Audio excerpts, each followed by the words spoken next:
Hey guys, tonight we're stepping into a world of smoky streets, suspicious stares, and mewling cries that disappear into the dark. You're barefoot on damp cobblestones, surrounded by the clatter of wooden carts and a sour wind thick with soot. The smell isn't just wood, it's fur. Somewhere nearby, something's burning, and no one's screaming. No one's running to stop it. In fact, a few folks are clapping. You're in medieval Europe. You're hungry. Your clothes are stiff with grime. And today, someone threw a cat onto a fire like it was trash. A live one. So, before you get comfortable, take a moment to like the video and subscribe. But only if you genuinely enjoy what I do here. And hey, drop your location and local time in the comments. I love seeing where in the world you're listening from. Now, dim the lights. Maybe turn on a fan for that soft background and let's ease into tonight's journey together. You wake up before the sun, tucked against a crumbling stone wall in an alley that smells like meat mold and yesterday's chamber pot. The sky's still navy blue, but the street is already murmuring. You stretch, shivering in your one decent layer, and hear it. The yowling. It's not just one cat. It's several. They're shrieking. One is cut short by a crackling pop. You crawl to the edge of the alley and peek out. A dozen people stand around a bonfire. One holds a struggling bundle in a sack, for poking through a tear in the fabric. With a quick swing, he tosses it in. Someone cheers. Someone laughs. A woman crosses herself, but she doesn't leave. And you flinch, not just because it's cruel, but because it's normal. See, this isn't a freak occurrence. This is just Tuesday. It's what people do here in your dusty, plague-prone, God-fearing medieval town. People burn cats. And not just any cats. Black ones, mangy ones, ones with different colored eyes or sneaky expressions. Even healthy ones, if they show up at the wrong moment. Say, during a thunderstorm, or when someone's bread fails to rise. Cats have become something worse than pests. They're suspects. There's an older man beside you, hawking something unpleasant into the gutter. He notices your gaze. "Filthy beasts," he mutters. "Serve the devil, they do. Better to burn now than rot in hell later." You don't reply, mostly because you're 90% sure he's serious. And also because yesterday he told you rain was caused by God weeping over moral cheese prices. As you wander toward the square, you start to piece together the scene. Children are chasing each other with tails tied to sticks. Someone selling roasted chestnuts beside a melted candle stub. And at the center of it all, the pyre burns merrily, like it's celebrating something. This is part of the town's fire festival. Not the fun kind, like midsummer dancing. This one's burn away the bad spirits season. And cats? Well, they're basically walking bad omens with whiskers. Historians still argue whether the ritual burning of cats was widespread or localized to specific towns like Paris or Metz. But one thing's for sure, in more than a few places it happened. Often publicly. Often with fanfare. Some festivals involved tossing cats from towers. Others place them in cages hung above flames. For purification. You remember last year when the baker's daughter tried to sneak one away. She swore it was just her pet. Pretty, too, soft orange for her white paws. She begged the elders to let it live. She cried a lot that day. The cat screamed louder, and people clapped. It's easy to feel the heat, even standing far back. The flames lick upward, hungry. The sack's gone now. You can see bones, black and warped, curling in the embers. But no one looks away. If anything, they seem satisfied, like they've warded off something. Delayed a curse, or maybe just obeyed, because obedience is safety. And suspicion? That's contagious. You pass a boy scratching tally marks into a wall with a bone. When he notices you staring, he grins and says, "That one makes 11 this week." You pretend to smile. You don't ask what happened to the other 10. As night falls again and the smoke drifts lazily into the clouds, you curl up in your usual corner, far from the square. Your stomach growls. You fish out a crust of bread from under your cloak. It's stale enough to serve as roofing material, but it's food. Barely. A shadow slips across the alley mouth. You freeze. It's a cat. Small, soot-colored, eyes glowing faintly in the dusk. It pads silently across the cobbles, glancing toward the square and then toward you. You stay perfectly still. You don't call out, don't whistle, but you also don't move. It looks hungry. So, do you? But you know better. The cat vanishes behind a barrel. Smart thing. You pull your cloak tighter, replaying what the old man said. Serve the devil, they do. Maybe he meant that literally. After all, church sermons often describe Satan with animal features. Horns, hooves, tails. Add fur and glowing eyes, and boom, your average alley cat fits the bill.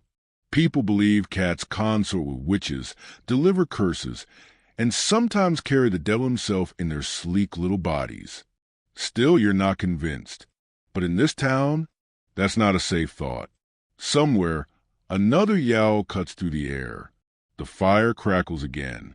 And you, tucked beneath a warped wooden doorframe, try not to think about how fast things catch fire in this place. Especially the wrong things. Especially you. You wake to bells dull, uneven, clangy ones that sound more like someone's banging a pot with a spoon than calling anyone to worship. But people respond anyway, shuffling out of doors with hunched shoulders and muttered prayers. The sun hasn't broken the fog yet, and you can barely see your own breath. But there's one thing you can see, a black-robed priest gliding through the mist like a spider in velvet. And behind him, a group of altar boys dragging a cart. In it, a heap of something twitchy, mewling, and very much alive. You follow at a distance, careful to keep to the edges of buildings. No one notices. You're good at this, blending in, vanishing like a smudge in corners. It's what keeps you safe in a place where being seen can be dangerous. The procession halts at the church square. The priest turns to face the growing crowd and lifts his arms. The speech begins. You've heard it before. Brothers and sisters, he croaks, we are gathered to rid our town of pestilence, pride, and the devil's agents. He gestures to the cart. The heap of cats rides as one, eyes gleaming, paws scrabbling over each other. One is already bleeding. You look away. You've lived long enough to know that cats aren't popular here. But this is organized loathing. Institutionalized hate wrapped in holy robes. The church didn't just say cats were dangerous. It said they were servants of Satan. You've heard the stories and sermons. Eve, seduced not just by a serpent, but by a whispering cat perched in the garden. Ancient Rome corrupted by feline worship. And of course, Lucifer's favorite form, a shadow with glowing eyes and a silent step. It's all very dramatic. And, you suspect, very convenient. Because when you blame cats, you don't have to blame famine, rats, or poor sewage planning. You just set fire to a pile of fluff and call it a victory against hell. Mainstream historians agree. By the 13th century, papal decrees and ecclesiastical courts across Europe actively associated cats, especially black ones, with witchcraft, paganism, and heresy. One pope, Gregory IX, issued a papal bull called Vox in Rama, which accused heretics of kissing a black cat's backside during satanic rites. You're not making that up. No one could make that up. So yeah, next time you see a priest hauling a sack of felines through fog, you already know where it's headed. And it's not the monastery. You shuffle backward as the crowd murmurs. Someone drops to their knees in prayer. Someone else tosses a coin into a bowl. The priest continues. These creatures tempt the faithful. They mock the saints. Their eyes reflect hellfire itself. You glance to your right. A small boy is holding something under his cloak, Something that moves. He looks terrified. His mother grabs his arm and hisses in his ear. The bundle stops wriggling. You hope it escaped. You hope she just said no, but you don't check. You don't want to know. Later, back in the market square, you see evidence of the damage. A merchant is cleaning claw marks off a bench. A beggar is muttering to himself about how cats talk in their sleep. And a local cheesemonger insists that his best wheels spoiled because a feline looked at them. You wonder, privately, how many other things have been blamed on cats? Spoiled crops? Sudden illness? A wife's sour mood? Easy answers are like sugar in this time. They cover everything, even rot. Still, not everyone's on board. A tanner you know snorts when someone mutters about demon fur. If cats work for the devil, then so do I, he growls. At least they keep the mice out of my salt barrels. But he says it quietly, always with a glance over the shoulder. Because if you say the wrong thing, you might end up next. Not at the stake, maybe, but somewhere quieter, somewhere less visible. Historians still argue whether the church's stance was entirely theological or partly political. Was it about spiritual purity or social control? It's hard to say. But you notice something. The more power the church loses in town politics, the more animals it declares unholy. Coincidence? Maybe, maybe not. Later that evening, while hiding near a bakery for warmth, you overhear a priest and a local noble chatting as they sip wine. The priest complains about cat sympathizers, and the noble chuckles. Can't blame them, he says. You know what they say, witches need whiskers. They laugh. Then they toast. You retreat deeper into the shadows, heart cold. One last thing sticks with you. The priest says, we'll smoke out the rest. Just a matter of time. You lie awake that night, curled under a piece of canvas, listening. You hear the rustle of rats in the trash heap nearby, but you don't see the usual pair of cats that haunt the bakery's roof. Maybe they've fled, or maybe someone helped them. Quietly, carefully, not out of defiance, but out of decency. Because even in this place, this smoke-stained, pox-riddled, God-obsessed place, there are still a few people who see a cat not as a curse, but as a creature. You exhale slowly into the cold air. You're not alone. Not yet. You're crouched beside a bakery chimney, trying to steal warmth from bricks that stopped being hot hours ago. Above you, a sliver of moon peeks between storm clouds. Somewhere in a maze of crooked roofs, an owl calls out, low and throaty, and then, almost answering a meow. You freeze, but not from fear this time. You listen. It's faint. One mew, then silence. You lean closer to the chimney's edge, careful not to shift the broken tile under your boot. The mew comes again, and with it, an old memory. You've heard that sound before. Long ago, on your mother's lap, wrapped in a quilt that no longer exists, she told you stories, not about saints or sinners, but about cats, strange cats, story cats, ones that walked on two legs when the moon was full, ones that turned into women with silver eyes and two sharp teeth, ones who slept beside your bed and stole dreams if you didn't treat them right. Back then, cats weren't evil, just complicated. Now, you hear that same tale whisper in alleys and over boiling pots, twisted into darker shapes. A witch in the woods keeps a cat that can speak.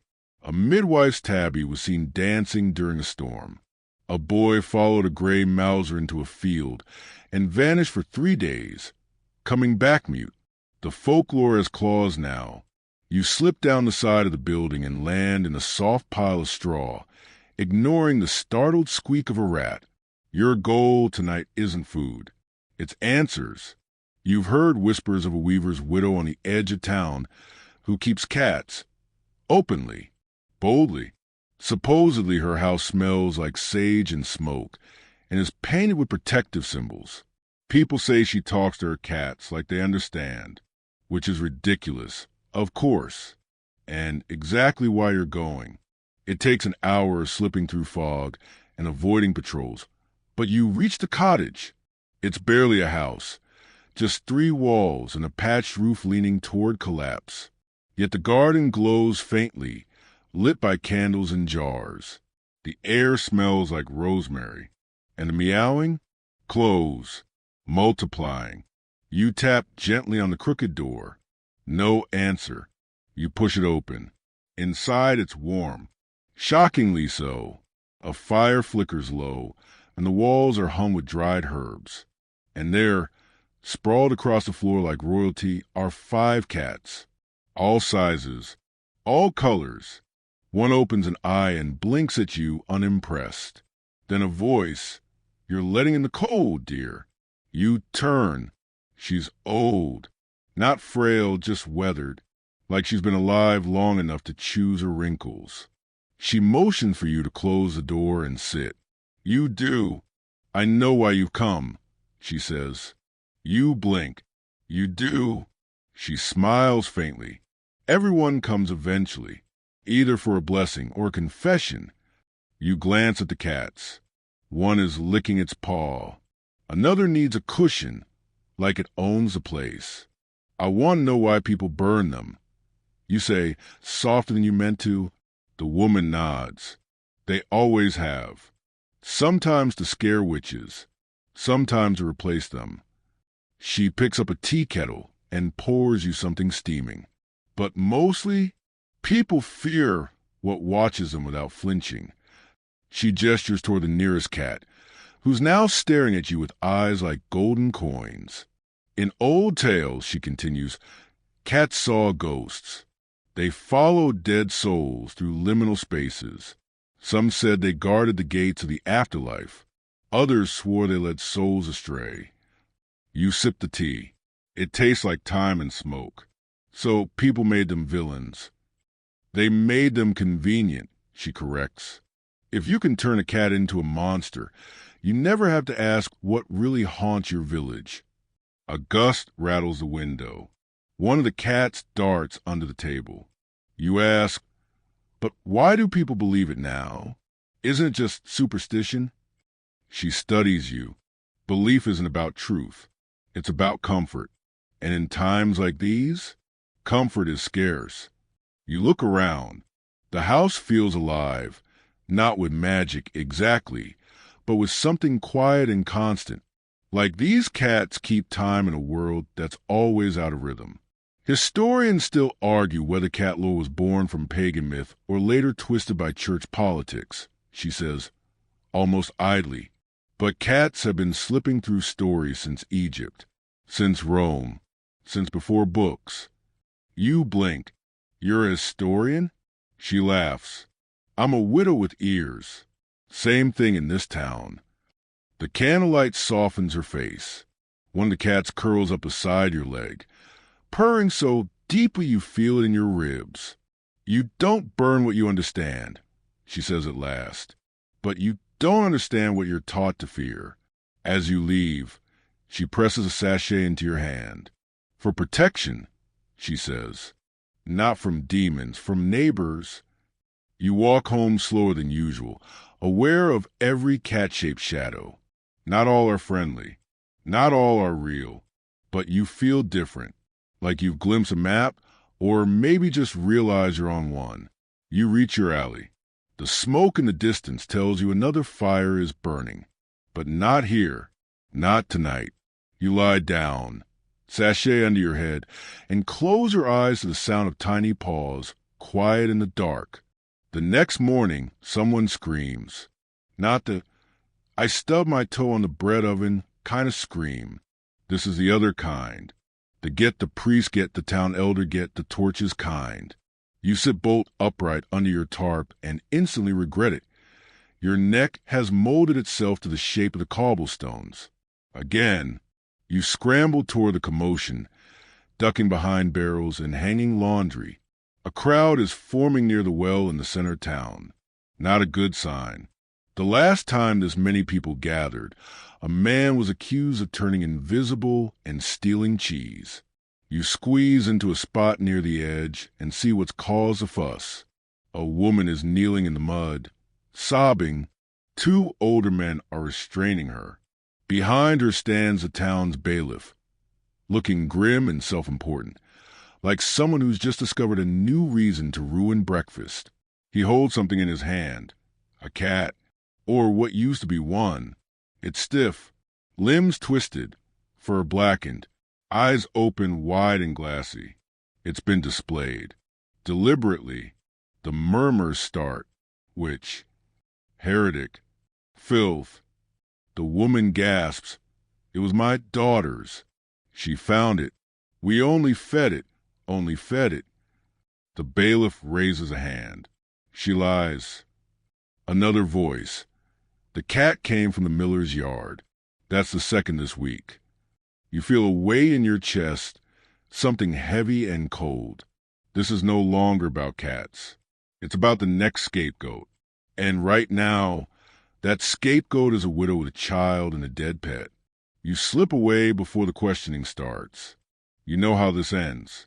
Historians still argue whether the average medieval townsperson genuinely believed in the supernatural power cats, or whether such beliefs were fueled by authority figures looking to tighten their grip.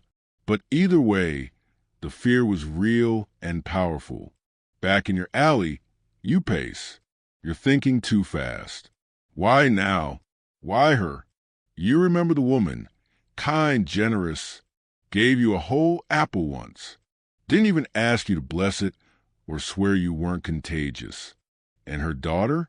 Quiet, always humming. Sometimes played with shadows. You glance at your satchel. The sachet from a weaver's widow is still there, tied shut with twine. You suddenly feel like it might start glowing. You need to do something, or at least know more. So you go back to the square later, long after the crowd has dispersed. The well is empty again. The cat's body is gone, probably tossed in the fire pit behind the butcher's. A common solution for uncommon problems. You see someone still there, though, an older man sweeping.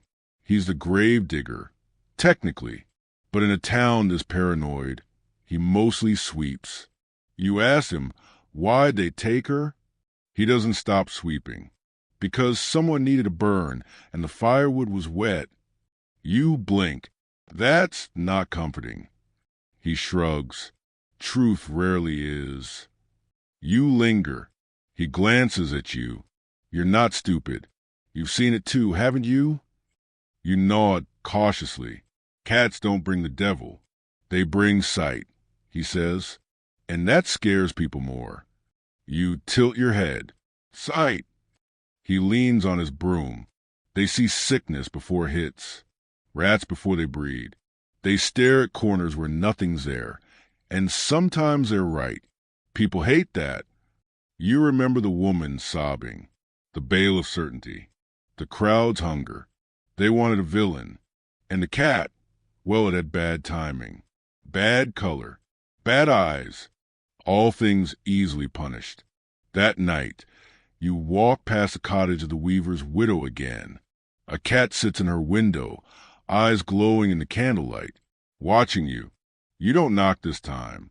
Just bow your head slightly like a prayer, then you head toward the miller's yard. If the dead cat came from there, maybe the real answer lies behind his fences. You sneak through a crack in the wall and creep past empty carts. The grain sacks are stacked neatly, but one has been torn open.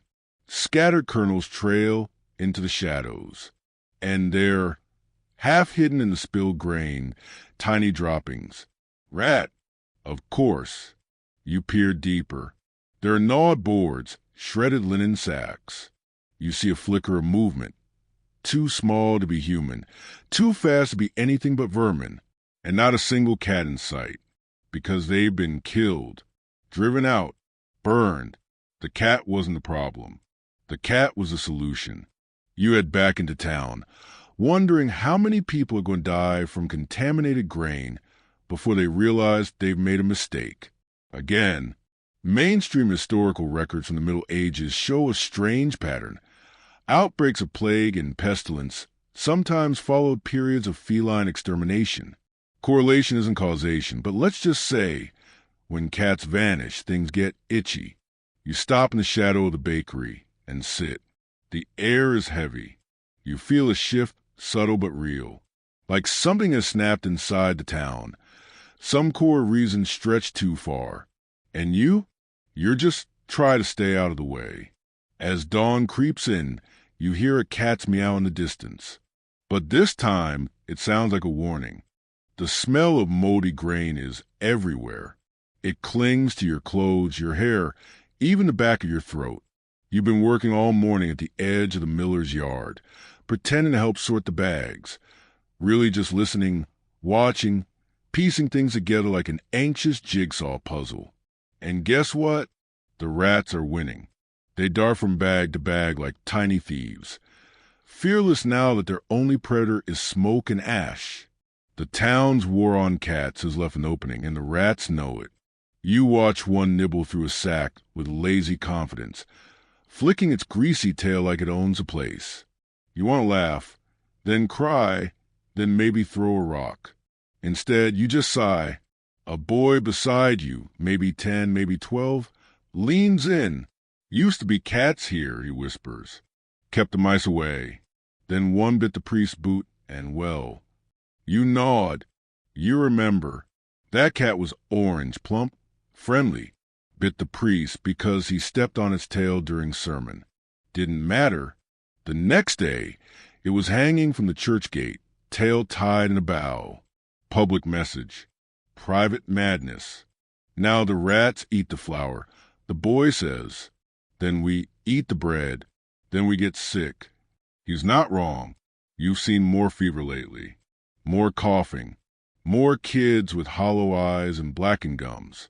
It's not just the grain, it's the fleas. And the fleas love rats. Historians now believe the Black Death's most virulent wave, starting in the 14th century, spread through flea-infested rats hitching rides on merchant carts, ships, and the backs of dying peasants. And those rats multiplied exponentially when cats were driven out of towns. Cause and effect. Easy math. If anyone had the time to learn it, you return to your alley that night and find something strange. Pawprints, tiny ones, leading to your sleeping nook, and beside them a dead mouse, perfectly intact. Like a gift, you look around, slowly, a soft rustle, then a flicker of movement, fur vanishing into shadow. It's back, that soot-colored cat you saw before, watching you, providing for you. You kneel beside the mouse and whisper, "Thanks, I guess." The cat doesn't respond, obviously, but part of you wonders. Now for the first time, you hide the mouse quickly before anyone sees. You know better than to parade gratitude for a devil's minion in public. Later that week, the town holds a gathering. The grain stockpiles are too low. People are getting sick. The priest blames the weather. The baker blames the miller. The miller blames the rats. And the bailiff? He blames the cats. Again, they curse the wheat, he says. Brought vermin from the marshes. Fed on the spirits of the dead. You resist the urge to throw something. Instead, you glance around the crowd and notice something important. Not everyone's nodding. Not this time. Some are frowning, whispering. A few mothers pull their children close, like they remembered something they were told to forget. A shift, tiny, but real.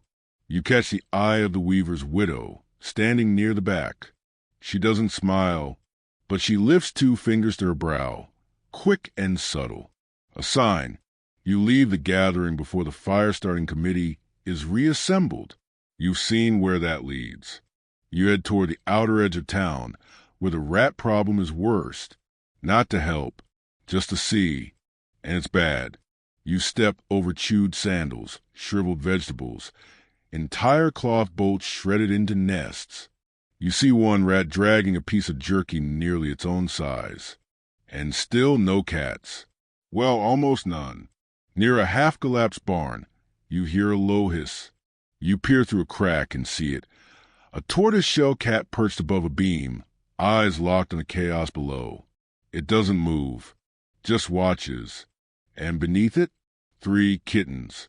You freeze, not because of the cats, but because of the girl kneeling beside them. Young, barefoot, dirty dress, feeding the kittens something wrapped in a rag. She sees you. For a second, both of you just breathe. Then you kneel too. She doesn't speak, but she doesn't run. You both just sit there, watching the mother cat teach her children to stalk, to wait, to survive. Later, as dusk bleeds into the fields, you walk home with new thought. Maybe the town doesn't need to believe cats are good. Maybe it just needs to notice what happens without them. Because now the grain is foul, the water's turning black in the buckets, and people are coughing up blood and blaming the moon. Historians point out that some towns, after initial purges, quietly reverse course and welcome cats back, not because they love them, but because they hated dying more. You fall asleep under your canvas that night with the faintest sound of purring close by. Warmth gathers at your side. A weight, small, soft, tentative. You don't move. Maybe, just maybe, you're being adopted. And for once, you don't mind at all. You wake up with a paw in your mouth. Not a metaphor. A literal paw. Soft, slightly grimy, and connected to the soot-colored cat now sprawled across your chest like it owns the lease on your body. You blink. It blinks back, clearly unimpressed with your sleep etiquette. It takes a second to remember that you're not hallucinating. You've been adopted, or at least tolerated. You sit up slowly, dislodging your unexpected roommate, and glance toward the edge of the alley. Mist curls through the streets like a cat's tail. Fitting. Your new feline shadow stretches, yawns, and slinks into a beam of early morning light, practically glowing. And that's when it hits you. You're gonna need a name. You consider options: Shadow, Cinders, Heretic Jr., but the cat ignores you either way. So for now, it's just Cat, which somehow feels appropriately medieval. You share a scrap of bread. Well, you share it. Cat sniffs it, sneezes, and looks personally offended. Fine, you mutter. Next time I'll ask the rats to prepare a menu. Cat blinks, still unimpressed. You spend the day watching the town deteriorate like a fruit bowl in July. More people coughing. More families burying food under dirt to keep it from the vermin. A woman throws a slipper at a passing rat and misses by about 4 decades. But nobody's talking about the cats anymore. No bonfires. No sermons. Not even a single hanging tale on the church door. It's too quiet. And in that silence, something new creeps in: guilt. A merchant stands on a crate shouting about fresh onions and miracle salves. But Evie looks over his shoulder like he's waiting for someone to pounce. The atmosphere is thick with unease, like the town is finally wondering whether it burned the wrong thing. You pass the well and see the gravedigger again. He's scratching tally marks into the side. You count them. 13. New, you ask. Since yesterday. He says, 2 babies. 1 butcher. Rest? Unknown causes. You both know that means plague. Historians note that medieval people didn't always understand disease as we do, but they felt patterns. They noticed when one bad choice led to a string of worse ones. And while they often assigned blame to celestial alignments or sin, they occasionally made connections more grounded and less convenient. Like, fewer cats equals more rats equals more fleas equals everyone coughing up their lungs. But knowing something and admitting it? 2 very different medieval sports. That night, you stay close to Cat. You're not sure why, exactly. Maybe you're afraid. Maybe you're cold. Or maybe you just like the way it leans into you with a soft, steady rumble that makes your bones vibrate like a lullaby. Then, sometime after midnight, you're jolted awake by shouting. You grab your satchel and sprint toward the square, heart pounding. Fire, but not a bonfire. A house. Flames lick the thatched roof of a midwife's cottage, black smoke curling into the stars. A crowd gathers, not to help, but to watch. Because helping someone accused of harboring cats, of witchcraft, that's a good way to join the fire. You catch sight of her, hair loose, gown torn, shouting something over the roar. You can't hear it, but you see what she's holding. A cage. 3 kittens. The crowd gasps. Someone crosses themselves. Someone else throws a stone. And then the bailiff steps forward. She invited this, he says, by feeding beasts of darkness. She kindled this fire. You want to scream, want to throw him into the flames and see how well he burns. But you don't, because someone already has. A boy, maybe 12, the same boy who told you about the priest's bitten boot. He hurls a stone, not at the woman, but at the bailiff. It hits, square in the chest. Gasps. Chaos. The bailiff stumbles. The boy vanishes into the crowd like smoke. But something's changed. You feel it ripple through the onlookers like heat from a fire. Someone yells, "It was rats!" Another, "She helped me birth my son." A third, "She healed my cough." Suddenly, the narrative cracks. Not entirely, but visibly. The crowd starts to shift, not toward justice, but away from blind fury. The midwife is dragged from the flames, coughing, scorched but alive. The kittens, safe, hidden in her cloak. You lock eyes with her. She nods, just once, then disappears into the dark. Historians still argue whether these moments of resistance were common or rare. Tiny uprisings of reason amid centuries of superstition. But you've just witnessed one, and it started with a rock. You walk back toward your alley, cat trailing you like a shadow with whiskers. You pass the church. The door is shut. The tower is silent. For once, no sermon, no threats, no mewling from sacks. You almost feel hopeful. Then you step on something soft. You look down. Another dead rat. No sign of poison. No sign of trauma. Just dead. You look at Cat. It licks its paw. You smile. The next morning, your alley smells like old bread and vengeance. You roll over with a grunt, expecting to see Cat sunbathing in the usual patch of light. But he's gone. You sit up, brush straw from your hair, and that's when you see it, on the ground beside your foot like an offering. Another dead rat. 2, actually. A line nose to tail. Very neat. Very deliberate. You blink at them for a while. Try to decide whether to be grateful or vaguely horrified. You settle for both. Cat returns a few minutes later, licking his chops and strutting like royalty. You raise an eyebrow. "I'm not cleaning those up," you mutter. He blinks slowly. Translation: yes, you are. You bag the rats, quietly, carefully, and head for the town midden heap to dispose of them. It's a grim start to the day, but oddly comforting. There's a rhythm now, a routine. You sleep, Cat hunts. People die mysteriously. Everything's normal, until it isn't, because halfway to the midden you hear boots. Not the heavy stomp of guards or the lazy shuffles of townsfolk. These are barefoot steps, quick, urgent, wrong. You duck behind a fence and peek through a crack in the boards. It's a procession. No torches this time. Just a rope. And tied to it, a woman. She stumbles barefoot, mud caking her hem. Her wrists are bound. A priest walks ahead of her, swinging a censer like it'll fumigate her sin. The crowd follows. Quiet, watching. You edge along the fence to get a better look. It's the baker's cousin. You've seen her before, always with a cat on her shoulder. pretty girl, gentle voice.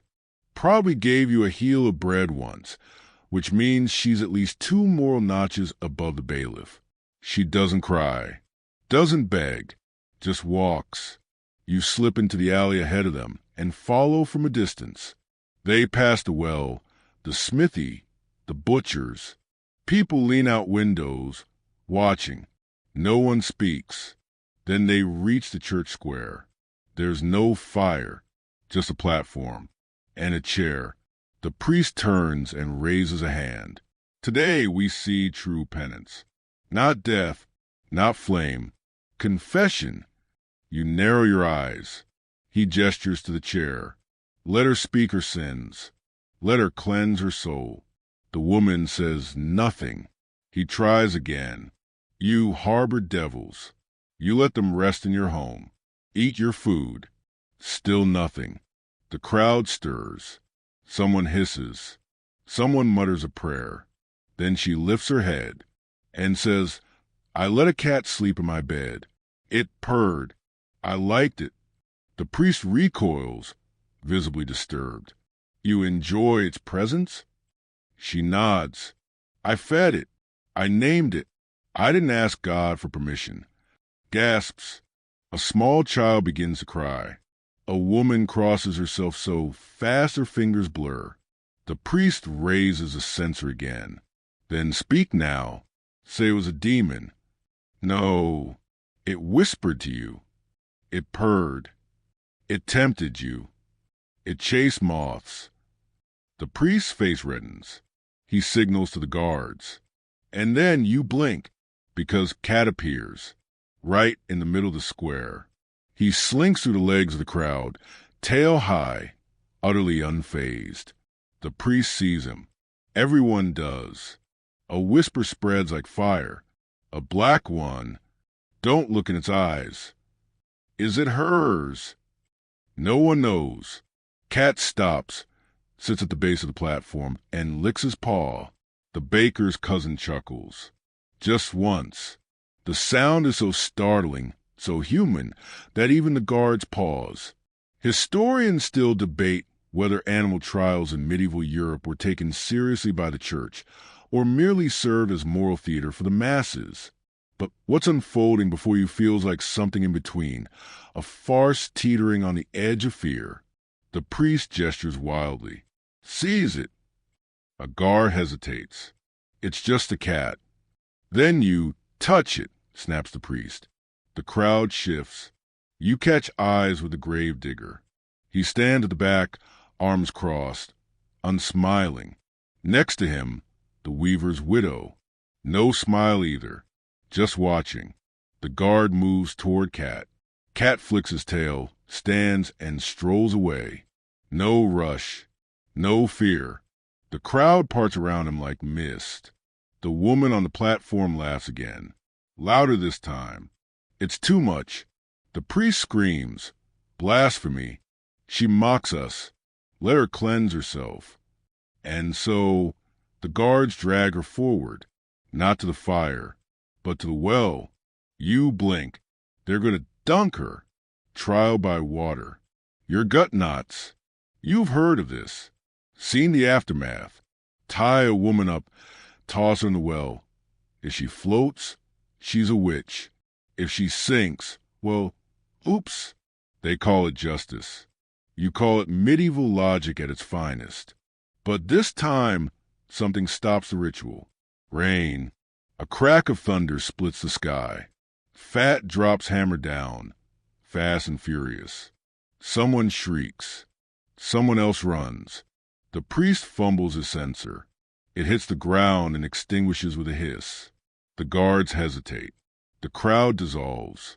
And in the chaos, the grave digger slips onto the platform, cuts the ropes, and helps the woman to her feet. Together, they vanish into the rain. The priest, left alone in the square, soaked, fuming. You're laughing into your hands, tears mixing with the rain. Later, back in your alley, Cat returns. Dry. Somehow, he drops a rat at your feet.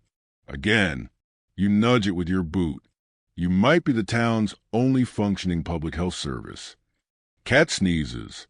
You settle down, heart still pounding, mind racing. The town didn't burn today. Not a woman. Not a cat. Maybe that means something. Maybe it's just rain. The rain doesn't stop. It turns the roads into mush and the rooftops into drums. Puddles form where cobblestones dip. Chamber pots overflow. Everything smells like wet wool and regret. You sit under a sagging overhang beside the tannery, watching the world leak. Cats curled up in your lap like a smug, vibrating loaf. Every now and then he flicks his tail to suggest he could be doing better things, but is choosing to bless you with his damp presence. Across the street, the townsfolk are trudging through the muck toward the square. You see flower crowns. Someone's carrying a maypole. Ah, midsummer. Of course, the one time of year where joy is permitted, briefly, loudly, and preferably with fire.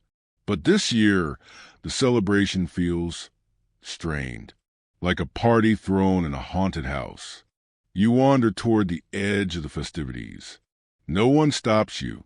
You're the town's polite ghost at this point, visible, but rarely addressed.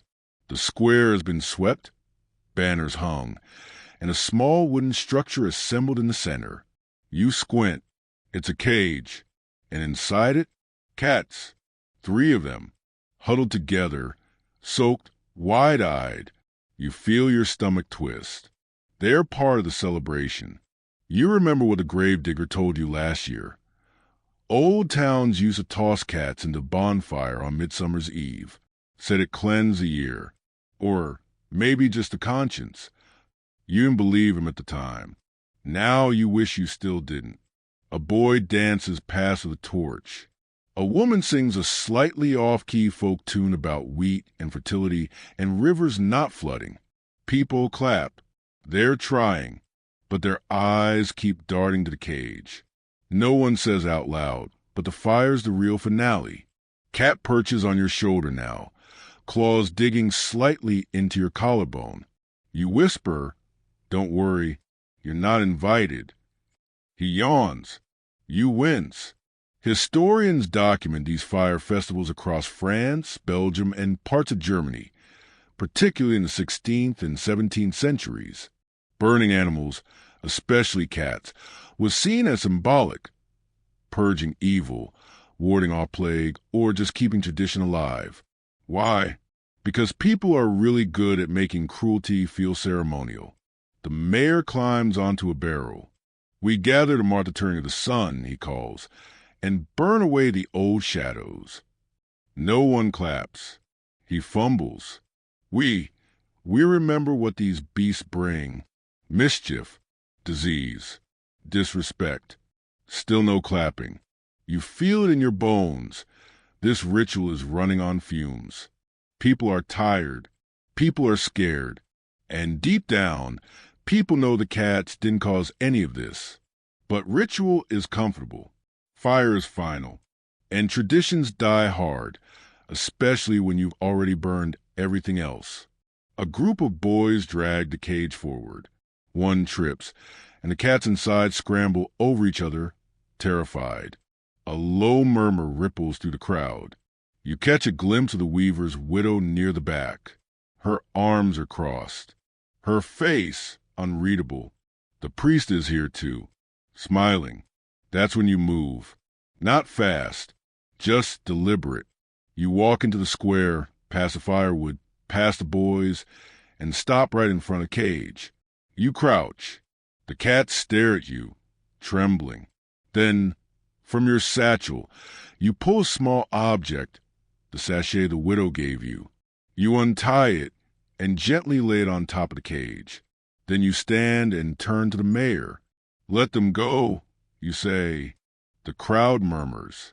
The mayor blinks. "They're cats," you say louder.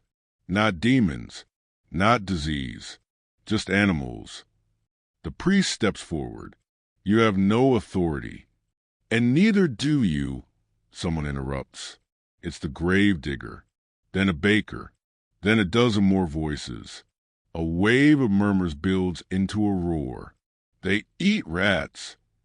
They keep the grain clean. They purr. Better company than the magistrate's wife. The priest sputters. The mayor steps back. And then quietly the cage door opens. Not by magic. Not by decree. Just by consent. The cats bolt. One climbs the maypole. One vanishes into a market stall. One ginger, limping, runs straight toward you and hides behind your leg. Cat, still on your shoulder, flicks his tail approvingly. The fire still burns at night, but no animals are tossed into it. Just old straw, dried herbs, maybe a few unpopular tax records. The crowd dances, awkwardly but earnestly. Someone breaks out a fiddle. A man juggles turnips. Someone else tries to roast an eel and nearly sets her skirt on fire. And you? You sit at the edge of the square with a damn ginger kitten curled in your lap and a very judgmental black cat purring against your neck. Historians still argue whether these shifts in public feeling were sudden or slow, sparked by reason or fatigue. But you just watched it happen. Not with pitchforks, not with fire, with enough people saying, "No." Later, you head back to your alley. It's quieter now, calmer. You lie back, kitten nestled under your chin, cat on your ribs like a judgmental loaf of bread. And for the first time in a long time, you don't fall asleep waiting for a scream. You just fall asleep. You wake up warm, which is unusual. Usually, you wake up to the chill of early dawn, the scratch of burlap, or cat using your stomach as a trampoline. But not today.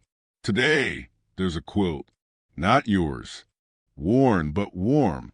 Smells like smoke and rosemary. You peek out cautiously. No one's nearby.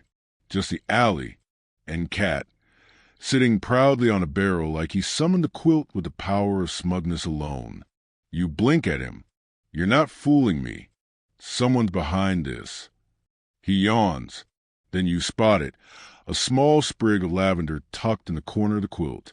You know that touch. The weaver's widow. Subtle, kind, practiced in helping without being seen. You smile, tuck the lavender into your pocket, and rise to stretch. And that's when you hear the trumpet. Now, medieval trumpets aren't subtle. They're long, awkward, and sound like someone trying to wrestle a goose into a metal pipe. You flinch at the noise, but others rush toward it. You follow, curiosity outweighing your survival instinct for once. At the town gates, people gather, and riding in on a horse far too well-groomed for this muddy backwater is a man wearing a velvet hat large enough to qualify for rent. The royal envoy. You groan. Great. He brought paperwork. Cat swishes his tail in agreement. Envoys are never good news. At best, they bring new taxes. At worst, new laws. Or worst, new decrees about animals. Today's worst. The mayor steps forward to greet the envoy, trying to look dignified despite standing ankle-deep in slush. The envoy unfurls a scroll and begins to read. By decree of His Grace King Philip, by the mercy of God, ruler of lands both sacred and swampy. You tune out most of the fluff. Then you hear it.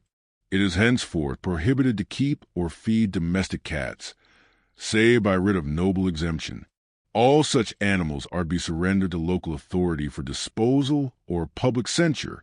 The words hang in the air like smoke from wet firewood.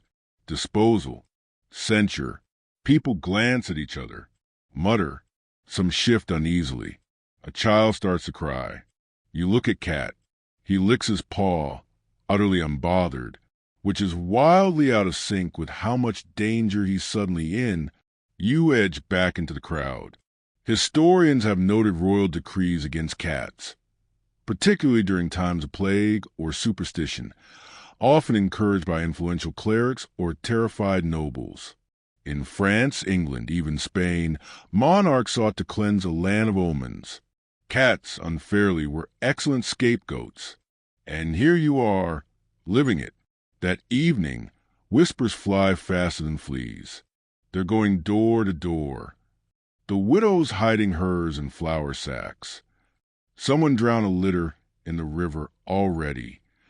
You pull Cat under your cloak and slip through alleyways, looking for anyone else who hasn't lost their mind.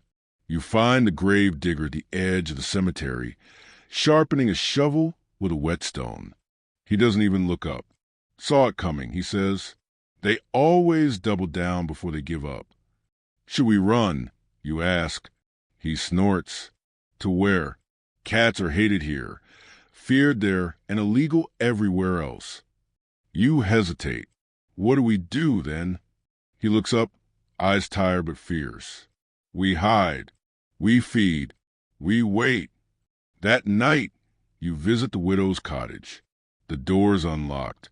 Inside, a strange silence. Not empty. Just quiet.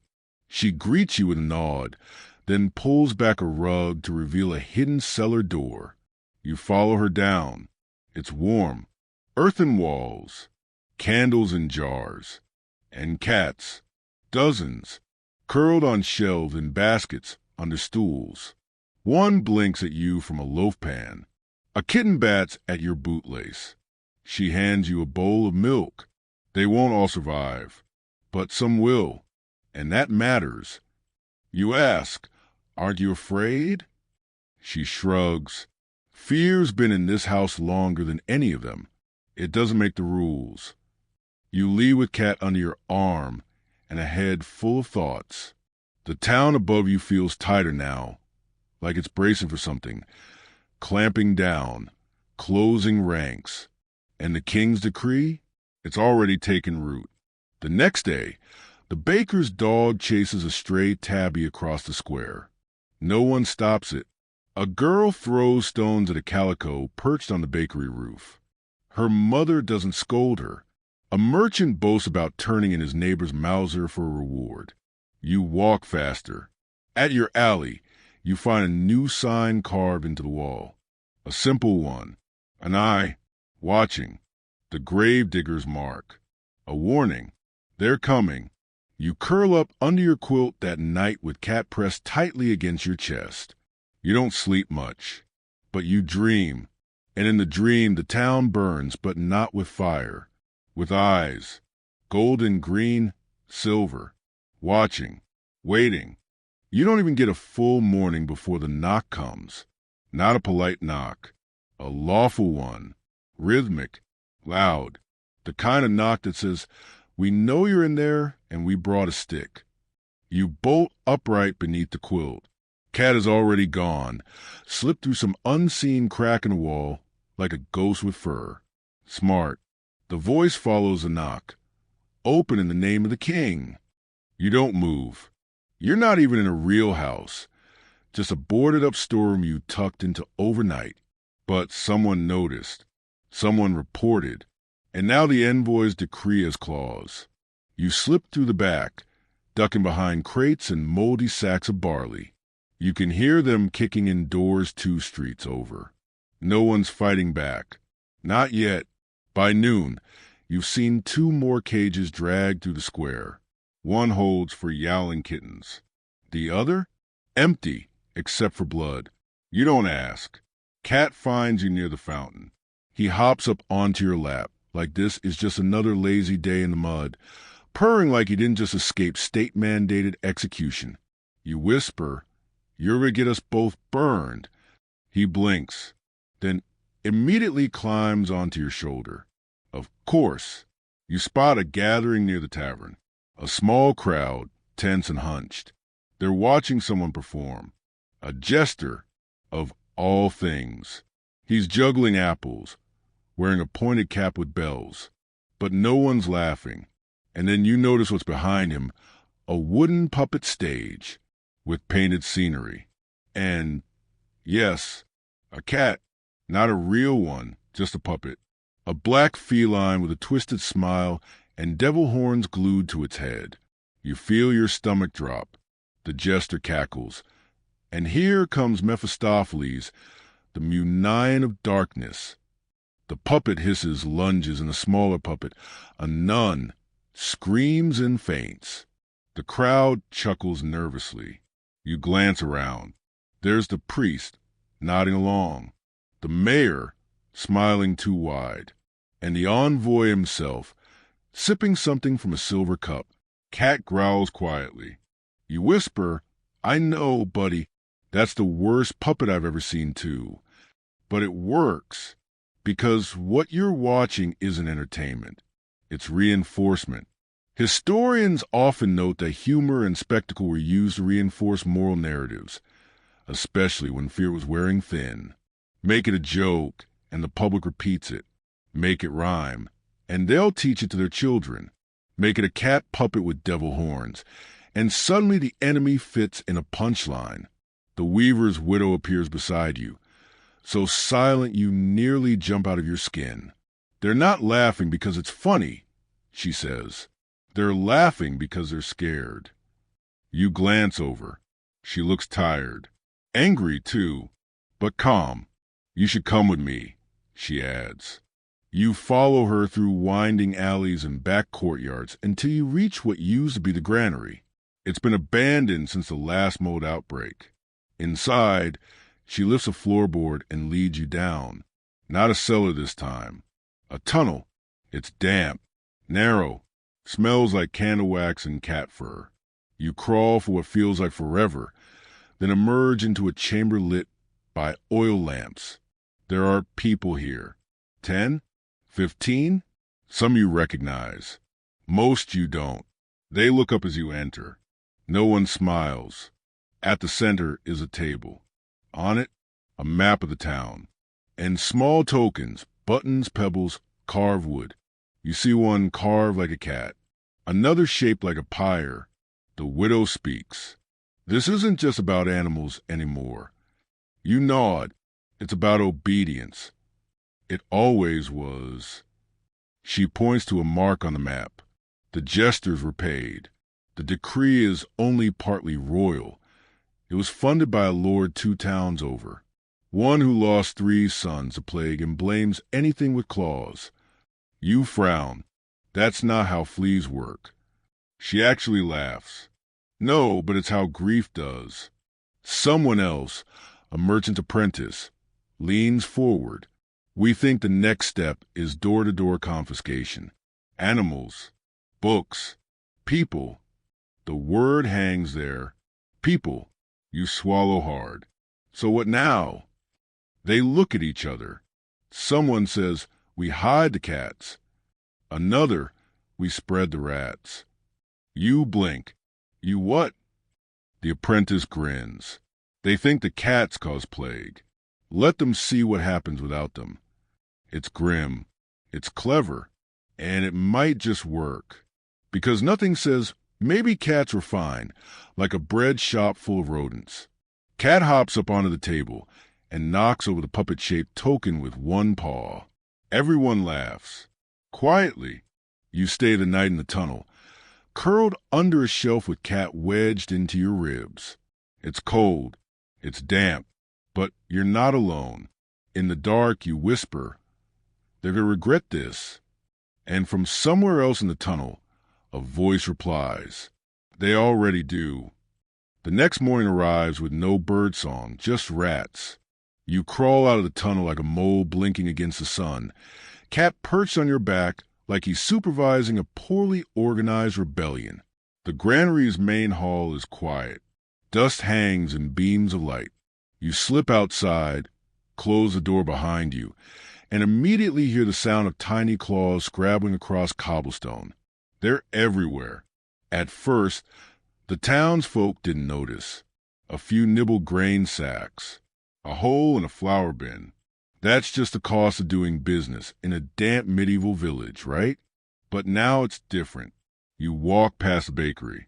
A girl stands outside holding up a half loaf with a fat rodent still inside it, baked in like a nightmarish raisin.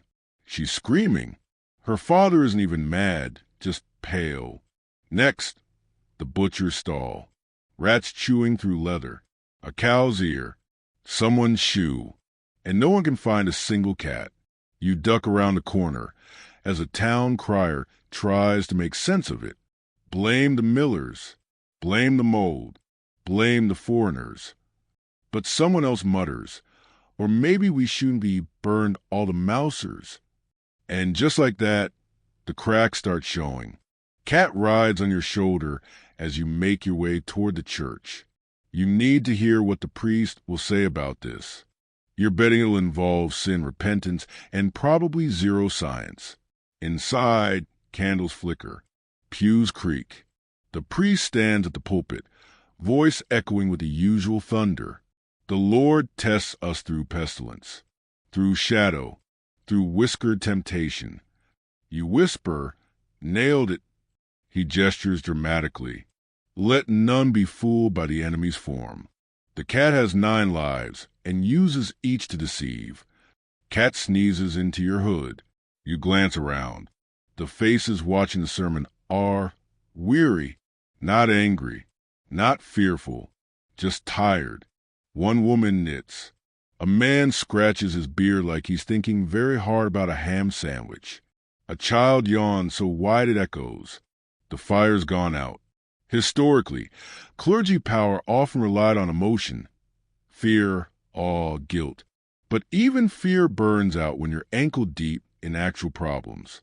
Like fleas, or starvation, or rats who claimed your root cellar and declared independence. After church, the mayor and the envoy meet in the square, surrounded by guards. You stay close to the wall, listening. "It's getting worse," the mayor mutters. "They'll adapt," the envoy insists. Pain breeds obedience. "No," the mayor says quietly. Pain breeds resentment. The envoy bristles. Your tone borders on treason. The mayor sighs. "So do your policies." You catch the look they exchange. It's not just tense, it's dangerous. One man clinging to orders, the other trying to keep his town from crumbling. Neither one sees the rat that runs right across their shoes. That night, a cat reappears on the roof of the tavern. Not yours, not Cat, a scrawny tabby, barely bigger than a hat. But it's there, watching. No one throws stones. No one screams. A few point. Most just nod. And when the tavern's cook steps outside and tosses it a strip of salted pork, something in the town shifts. You feel it, not rebellion. Something quieter. Permission. You head back to your alley. Heart light for the first time in days. You lie down. Cat curls up beside you. You stroke his fur. And then you hear it. Another meow. Then another. You sit up.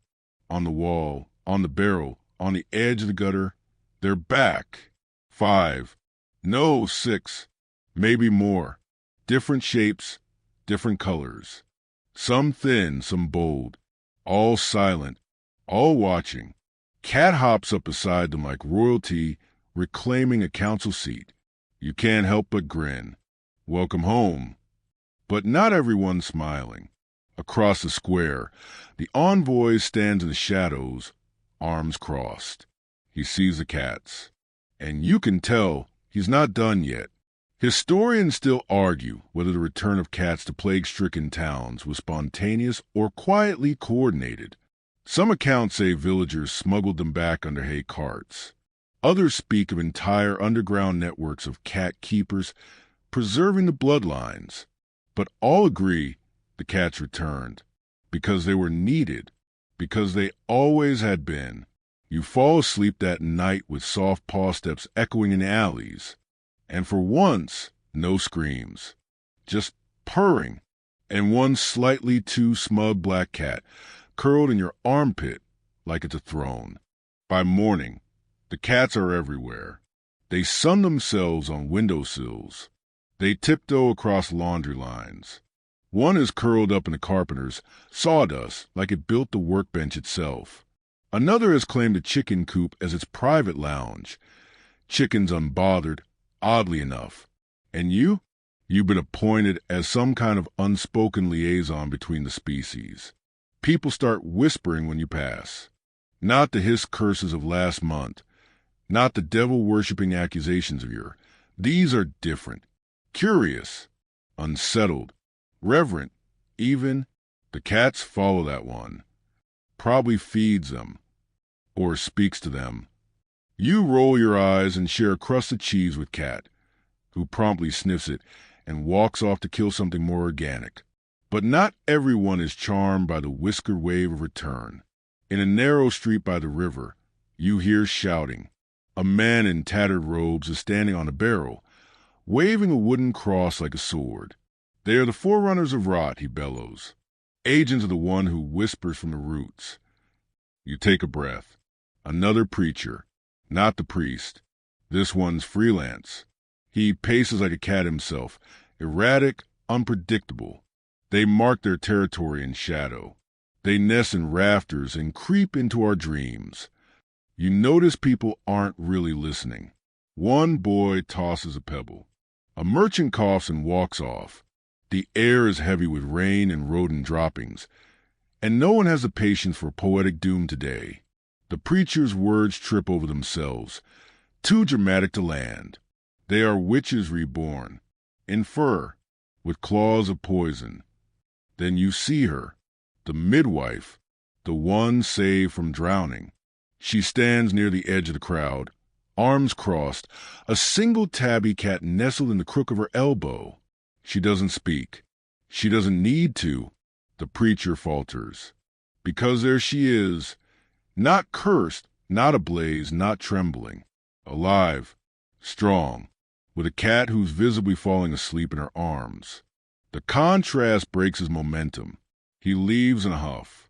No followers, no echoes, just a trail of soggy threats and a shoe half sucked into the mud. Historians note that after a tipping point, hysteria loses its grip not because logic wins, but because people simply get tired. Tired of fear, of hunger, of chasing devils that never existed. And when the cause start outweighing the terror, even the most dramatic prophets start sounding like background noise. You pass a family, leaving fish at the edge of the alley. No note, no explanation. Just an offering. Cat eats one whole like a scaly noodle. You think about saying something profound, but instead, you burp because the smell is awful. The weaver's widow finds you at dusk, standing near the edge of the fields.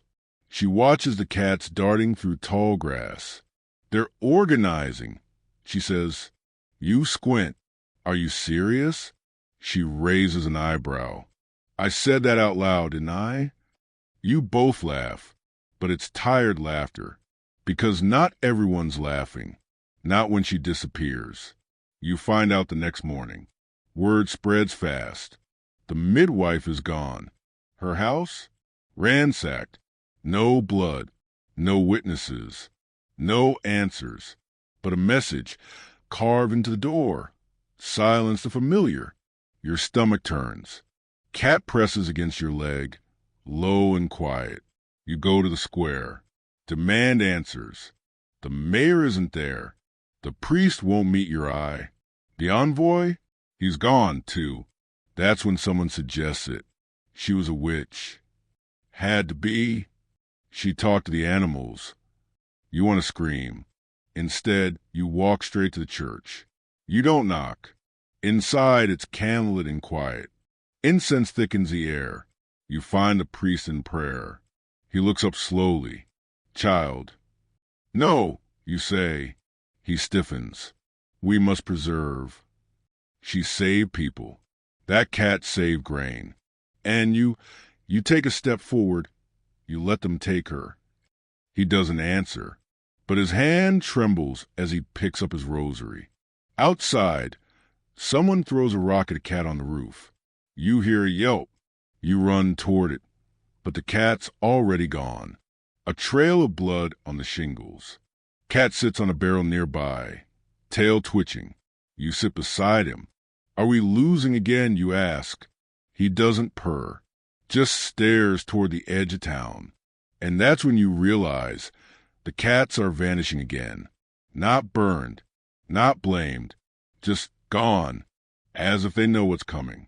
You ask the weaver's widow that night. She nods. They feel it when a place turns cruel. They leave. You whisper, "Can we stop it?" She sighs. "Only if we stop lying about what we're afraid of." Historians still argue whether cats sense danger or whether their sudden absences were orchestrated by quiet protectors. But the pattern is clear in records. Purges rise, cats vanish. Then plague follows. You lie awake that night under your quilt. Cat's not beside you. You don't sleep. You wait. You watch. And somewhere in the distance, another house goes dark. You don't wake to a sound. You wake to a lack of it. No meow. No purring. No soft pat of paws on stone. Just nothing. You sit up, heart already racing, eyes sweeping the alley. The quilt is there. Your satchel is there. But cat? Gone. You stand quickly, calling under your breath, "Cat? Come here, you furry nuisance." Nothing. You check your hiding spots. Behind the barrel, under the crate, up in the eaves. Still nothing. And then, faintly on the breeze, you hear the bells. Low, hollow, not from the church tower. These are handheld, processional. You bolt toward the square, heart pounding in your chest like it's trying to warn you. There's a crowd. Of course. Crowds always gather for the worst things. You push your way through bodies that smell like rain and fear and clove oil. And there they are, for figures in dark robes. Hoods pulled low, each one holding a rope, each rope tied to a sack. And the sacks? They're squirming. No one speaks. No one dares. Then one of the robed men, thin, twitchy, eyes too wide, calls out, "To cleanse the air, we burn what walks with shadow." He swings the sack once, twice, and tosses it into the fire pit. A yowl erupts, short, sharp, terrible. Then silence. You stumble back, bow rising in your throat. Someone cheers. Someone claps. And someone laughs. A woman near you whispers, "They say it keeps the plague away." You whisper back, "It keeps your conscience away." She flinches. Historians often recorded such moments not in official ledgers, but in marginal notes, scribbled prayers, scratched out curses, drawings of cats with wings beside fiery pits. That's where the truth lived, on the edges, the margins, because even the scribes were scared to name what was really happening. You turn to leave, but someone stops you. A boy, barefoot, holding something in his arms. A cat, small, pale gray, limp, dead. "I found it in the ditch," he says, voice hollow. "Don't know why they killed it. Didn't even do anything." You kneel down. None of them ever do. He asks, "What do I do with it?" You don't have an answer, so you help him bury it, behind the smithy, in the corner where the ground is soft and overlooked. You whisper words, not prayers, just words. Soft pause, warm sun, long sleep. The boy doesn't cry, just stares, then walks away. You sit by the grave for a long time, knees in the mud, head full of ash. Later that day, the grave digger finds you. He says only 2 words. "They're coming." You follow him back to the granary tunnels. The room is fuller than before. More people and more fear. They're forming groups, the weaver's widow says. Fanatics, zealots. They call themselves cleansers. You say nothing. You're still thinking of the sack, the fire, the noise. They want loyalty tests now. Someone else says, public demonstrations. Burn something or be suspected. You finally speak. They'll want more than cats. No one argues. The plan they propose isn't complicated. It never is. Distraction, sabotage, symbolic reversal. You listen quietly, then volunteer. That night, the square is empty, almost. A group of cloaked figures are gathered around the fire pit. Their robes are freshly dyed, darker than soot. Their chants are low and rhythmic, nonsense words wrapped in conviction. You wait, watch, then you strike. You throw a bucket of rainwater into the pit, hissing on the coals. They turn, hissing louder. You hold up something in your hands. A rat, dead, fresh. You raise it over your head and shout, "Here's your real enemy." They freeze. Then, from the rooftops, from the barrels, from the edges of shadow, cats appear. Dozens. Some meow, some hiss. One just flops over and starts licking itself. You grin, teeth bared. This town was cleaner with them than it's ever been without. One of the cloaked men steps forward. Blasphemer, you nod. Better that than blind. You toss the rat into the dirt at his feet. He doesn't pick it up. He runs. The others follow. The next day, the cleansing group is quiet. Not gone, just humiliated. You know that won't be enough. But it's a start. Historians still argue whether symbolic acts like these actually turn tides, or they just became whispered stories. The girl who tossed a rat at a bishop. The boy who carved a cat into a chapel wall. The whisper network of whiskers and rebellion. That night, you return to your alley, and there he is, Cat, sitting on your quilt, completely unharmed. You don't ask where he was. You just sit beside him, and for the first time in days, you cry, not from fear, not from grief, but from sheer, ridiculous relief. Cat leans into your side and begins to purr. And somewhere in the dark, a kitten mews. Alive. The next morning, a funeral bell rings. You count the tolls. 7. Then silence. You're not sure if it's 7 people or 7 lies.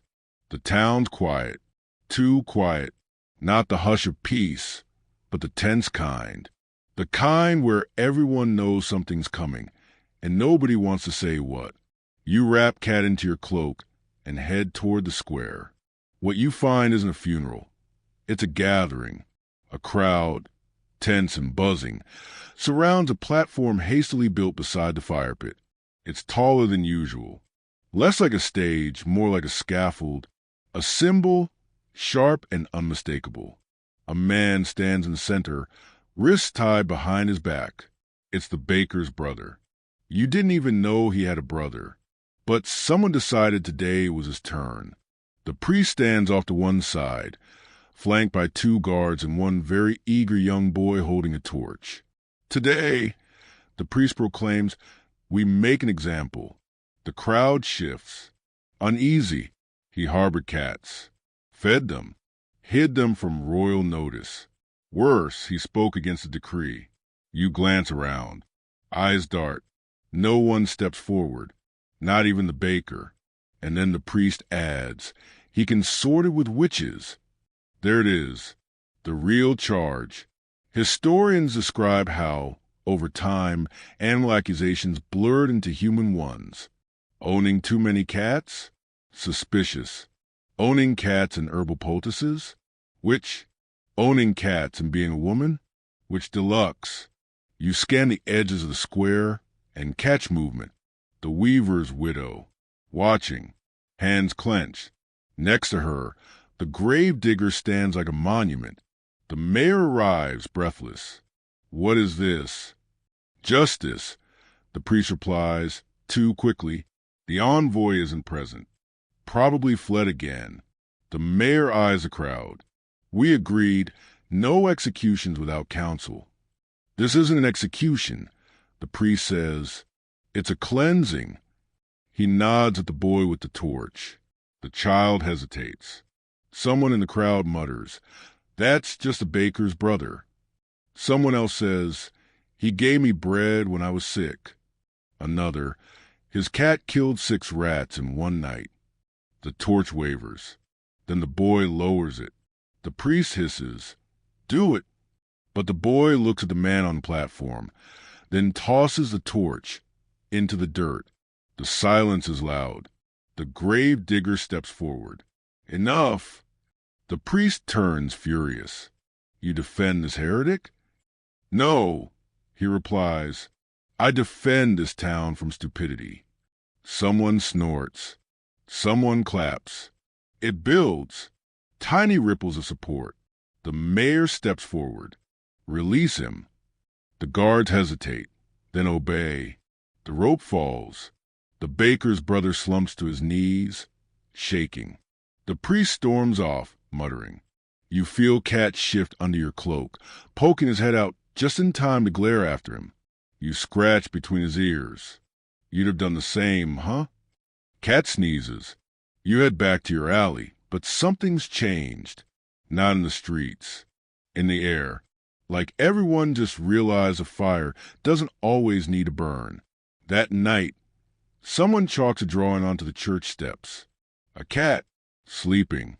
Beneath it, watcher, not witch.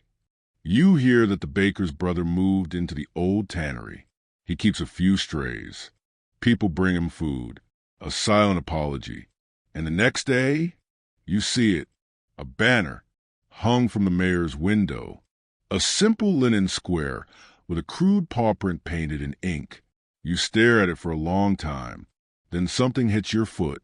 You look down. A rat, dead, still warm.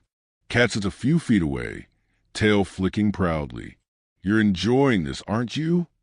He just yawns and walks away. You bury the rat in the corner of the alley, next to the others. You've lost count. The graveyard is growing. But fewer rats show up now. Maybe the cats are winning. Or maybe they're just buying time. That night, the weaver's widow calls a meeting. Not in the tunnel this time.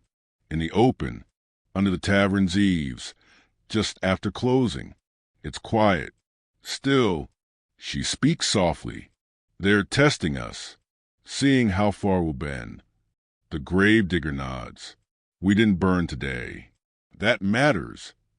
Someone else asks, what if they return with soldiers? The widow shrugs. Then we'll show them our rats. Laughter, nervous and real. You add, we don't need to win a war. We just need to outlive them. And that, more than anything, is what cats do best. Historians say culture is shaped by resistance. Tiny acts of defiance that grow in secret until they shape laws, symbols, memory. Maybe this is one of those times. You return to your alley, find Cat already asleep on your quilt, curled like a crescent moon. You lie down beside him, the night calm and still, and whisper, watcher, not witch. He doesn't respond, but his tail thumps once. Like he heard you. The next morning smells like fear and time, which is, honestly, a step up from the usual blend of rot, dung, and regret. You stretch under your quilt, brush dried leaf from your cloak, and glance around. Cat's not here. Again. But this time you don't panic. You wait. And sure enough, 5 minutes later, he returns, muddy, limping slightly, and dragging a half-eaten pigeon like it's a trophy. Classy, you say. He drops it at your feet and plops down beside the quilt, licking his paw with all the smugness of a noble with clean shoes. You head into town, slipping through side alleys and ducking under windows. It's not exactly safe yet, even after yesterday's victory. But something in the rhythm of the streets feels different, quieter, watchful. The square is mostly empty, save for 2 women scrubbing the stone platform with soapy rags. The ropes have been cut, the fire pit's been emptied, and no new scaffolds have been built. Progress. But the baker's brother still walks with a limp. You head toward the widow's cottage on the edge of town, just as the clouds begin to part. Rare sunlight filtering through like it's unsure if it's allowed. Inside, the air is thick with herbs and candle smoke. You step carefully. Half the floor is covered in baskets, each one full of eyes, blinking, staring. Cats. You count at least a dozen, some asleep, others curled together like warm bread rolls. A few watch you with open suspicion. They're tired, the widow says without turning around. She's at her table, sorting dried roots into tiny cloth pouches. And they know what's coming. You frown. I thought we were turning the tide. We are, she replies. But that doesn't mean the tide won't drag something nasty in before it recedes. You sit across from her. People are afraid of silence, she continues. But they forget what comes after silence is worse. It's the noise of desperate men trying to regain control. You think of the priest's red face, the envoy's cold stare, the jester's twitching puppet show. You sigh. What do we do? She looks you dead in the eye. We wait. You raise an eyebrow. That's it. And we protect. More like hide. She shrugs. Call it what you want. But don't mistake quiet for surrender. You nod, and then glance at the cat sleeping in her lap. It's old, scarred, one eye, but peaceful. This one ever get a name? You ask. His name was Ashes. You pause. That's dark. He survived 3 purges, she says. He's earned it. Back in town, you see someone new. A tall man, cloaked, wears gloves despite the heat. Moves like someone used to riding and shouting orders. A nobleman. You duck behind a cart and listen. He's speaking to the mayor. Rumors of heresy, rebellion, cat cults. The mayor shifts uncomfortably. We've had problems, yes, but we're managing. You've burned no one in 2 weeks. That's not how we. You allowed symbols, the noble interrupts. Drawings, rallies, and now I hear someone is smuggling cats into town. The mayor goes still, then says, so what if they are? The noble freezes. The mayor continues, voice calm. Rats are fewer. Grain is cleaner. The people sleep better. And the dead stay buried. The nobleman's gloved hand twitches. Careful, he says, and leaves. You exhale. Historians still argue whether local leadership truly resisted royal decrees or just performed compliance while quietly restoring sense. But every movement needs quiet heroes, the ones who stall paperwork, delay patrols, leave windows unlocked. That night, the gravedigger walks beside you on the edge of town, where the weeds grow thick and the air tastes like moss. I buried something today, he says. You raise an eyebrow. A secret, a scroll. You stop. A decree, he explains, from the capital, said to round up anyone seen feeding a cat. You're silent. I burned it first, he adds, but it felt better to bury the ashes. You laugh just once, then ask, why tell me? He stops walking. Because people think cats are just animals. They're not. He shrugs. Maybe they are, but what they represent, quiet, patience, independence, that's what frightens men like the priest, like the envoy, like the king. You sit by the road. The moon rises behind a distant hill, and from the grass behind you, something rustles. Cat appears, then another, then 4 more.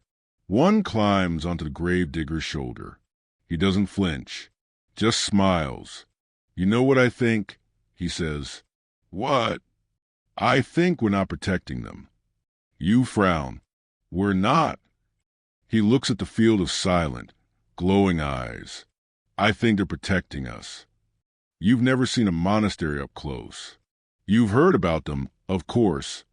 Stone buildings on the edge of nowhere, full of quiet men with tonsures and too much time. People say monks spend their days praying, copying books, and making ale so strong could raise the dead, or at least help you forget how often you have to empty your chamber pot. But no one mentioned the cats. You stand at the gate of the monastery 2 hills east of town, clutching a half-wrinkled parchment and trying to look more pious than you feel. Cat sits on your shoulder like a squinting sentry. He's not thrilled about the climb, but then again, he's never thrilled unless it involves sleeping in warm baskets or knocking over small religious statues. A monk meets you at the door. Not what you expected. Younger.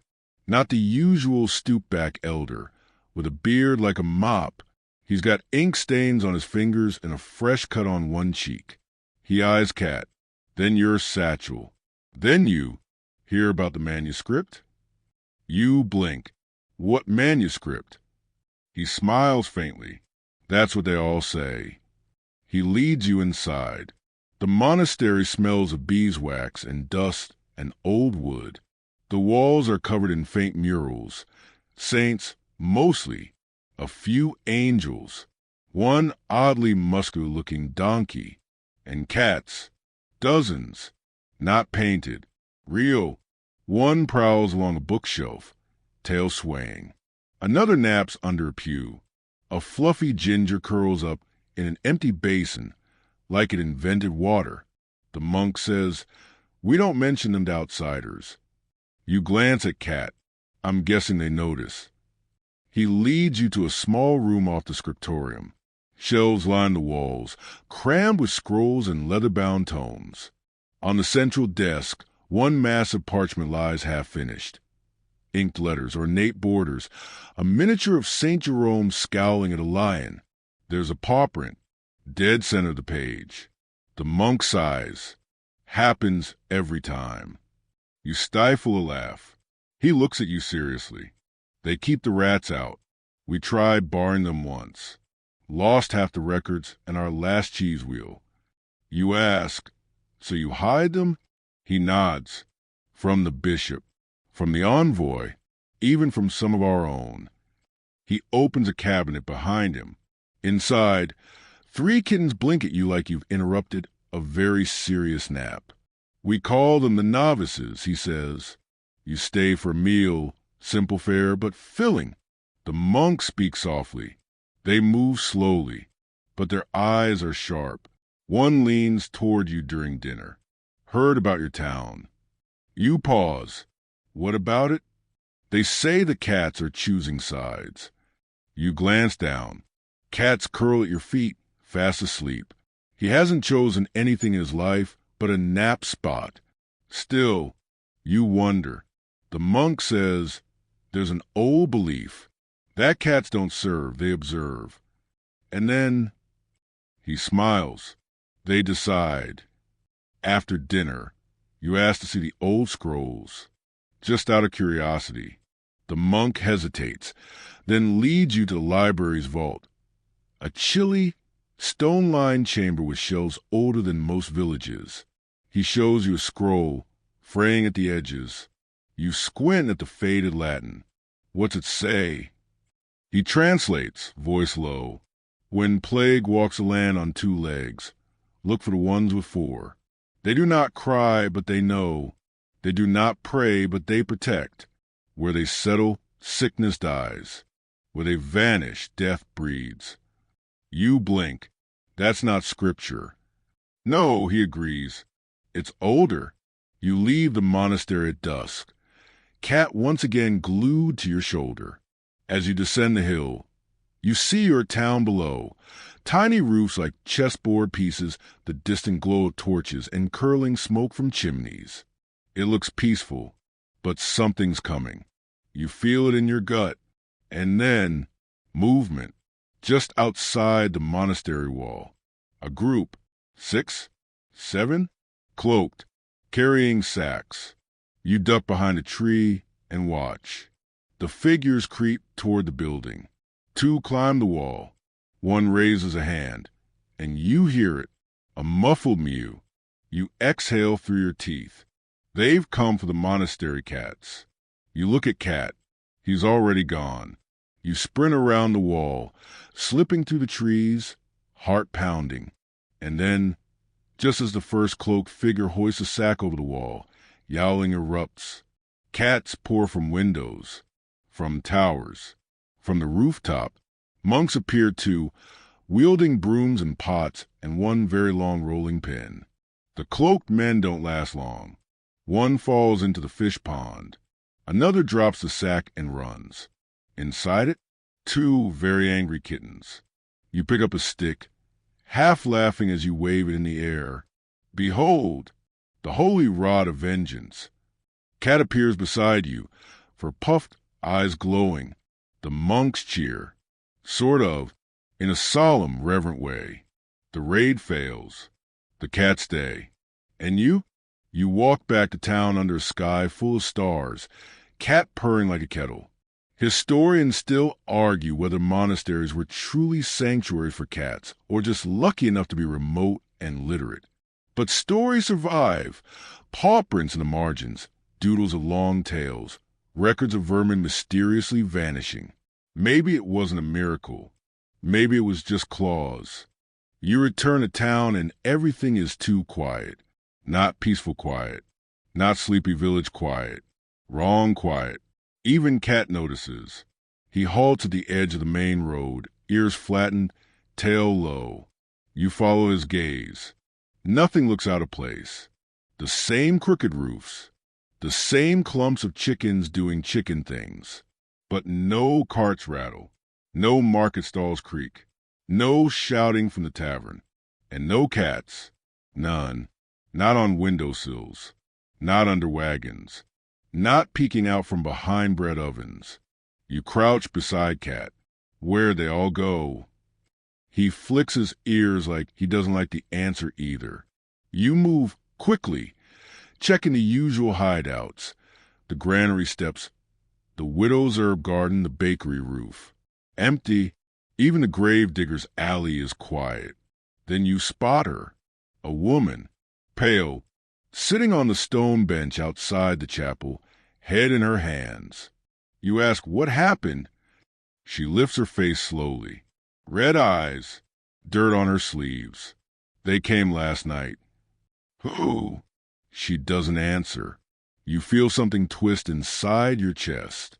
The weaver's widow is missing. So is the gravedigger. You run to the tunnels beneath the granary. The hatch is open. Inside, cold, still, abandoned. A few clay bowls kicked over. Straw scattered. A single, bloody cloth pouch lies in the center of the room. Cat growls. You don't need to say it. You both know. They didn't flee. They were taken.